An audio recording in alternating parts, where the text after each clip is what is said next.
AI governance की दुनिया में ना एक बहुत बड़ा बदलाव आ रहा है। और जानते हैं इस बदलाव की कमान किसके हाथ में है? हमारे भारत के। तो आज हम यही समझने वाले हैं कि कैसे भारत सेफ्टी और रिस्क वाली पुरानी बातों को पीछे छोड़कर एक बिल्कुल नया विकास पर आधारित एजेंडा सामने रख रहा है, जो शायद पूरी दुनिया के लिए एक मिसाल बन जाए।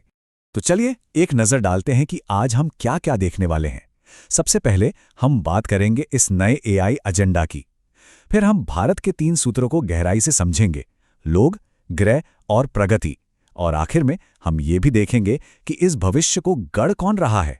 तो ग्लोबल एआई की बातचीत अब एक बहुत ही दिलचस्प मोड़ पर है, और जैसा मैंने कहा, इस बदलाव की ड्राइविंग सीट पर है भारत।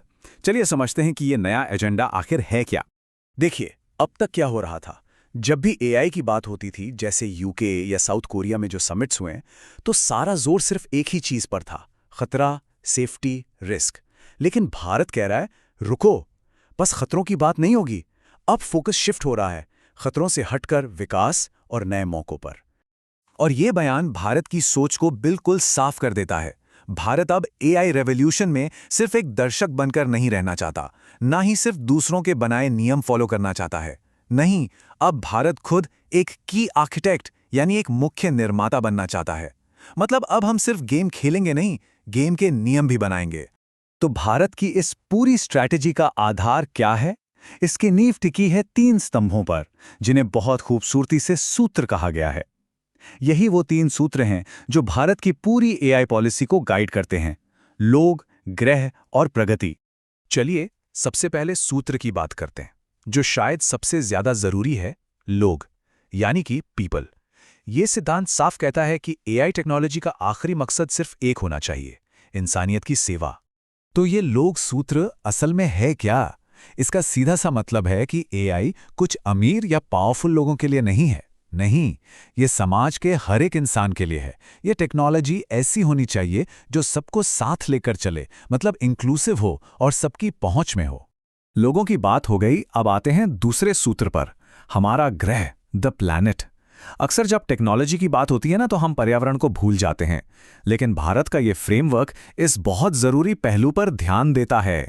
तो ग्रह सूत्र का मतलब है कि एआई का इस्तेमाल ऐसे तरीकों से हो जो हमारे पर्यावरण के लिए जिम्मेदार हों। ये सिर्फ टेक्नोलॉजिकल एडवांसमेंट नहीं है, इसका मकसद है एआई को ग्रीन टेक्नोलॉजी बढ़ाने में इस्तेमाल करना, और साथ ही ये भी देखना कि एआई खुद पर्यावरण को नुकसान ना पहुंचाए। और अब बात करते हैं तीसरे और आखिरी सूत्र की: प्रगति, यानी प्रोग्रेस। ये सूत्र ऐसे इनोवेशन पर जोर देता है जो सबके लिए बराबर हो और साथ ही देश को आर्थिक रूप से भी मजबूत बनाए। देखिए, प्रगति का मतलब सिर्फ कोई नया ऐप या गैजेट बना देना नहीं है। इसका मतलब कहीं ज्यादा गहरा है। इसका मतलब है सही इंफ्रास्ट्रक्चर तैयार करना, ये पक्का करना कि इसका आर्थिक फायदा समाज के हर तबके तक पहुंचे। और सबसे जरूरी, हमारे लोगों को, हमारी वर्कफोर्स को एआई के लिए तैयार करना, उन्हें नई स्किल्स सिखाना। और जब हम प्रगति की बात करते हैं, तो जरा इसके स्केल का अंदाजा लगाइए। हर हफ्ते, सिर्फ एक हफ्ते में भारत में 10 करोड़, जी हां, 100 million active chat GPT users हैं। ये इतना बड़ा यूजर बेस है कि यही अपने आप में इस टेक्नोलॉजी को आगे बढ़ा रहा है। तो हमने सिद्धांतों की बात तो कर ली, लेकिन अब बात करते हैं सबूतों की। देखते हैं वो कौन से ठोस कदम हैं जो भारत को एक ग्लोबल एआई लीडर के तौर पर स्थापित कर रहे हैं। जरा सोचिए, जब सुंदर पिचाई, सैम ऑल्टमैन, शांतनु नारायण, मतलब गूगल, ओपन एआई, अडोबी, इन सबके बॉस भारत में एआई पर बात करने के लिए आते हैं, तो ये सिर्फ एक मीटिंग नहीं होती। ये एक तरह का ग्लोबल सर्टिफिकेट है। ये बताता है कि दुनिया भारत के नेतृत्व को मान रही है। और बात सिर्फ मीटिंग्स तक सीमित नहीं है। पैसा बोलता है ना? दुनिया की बड़ी बड़ी कंपनियां भारत के एआई इकोसिस्टम में जबरदस्त पैसा लगा रही हैं। ब्लैकस्टोन बड़े अधिग्रहण कर रहा है, एंथ्रोपिक बेंगलुरु में अपना नया ऑफिस खोल रहा है, अमेजॉन, माइक्रोसॉफ्ट, इंटेल जैसी कंपनियां चिप और इंफ्रास्ट्रक्चर में डील कर रही हैं। ये भारत पर एक मजबूत भरोसे का सबूत है। और ऐसा नहीं है कि सिर्फ प्राइवेट कंपनियां ही ये काम कर रही हैं, सरकार भी पूरी तरह से साथ है।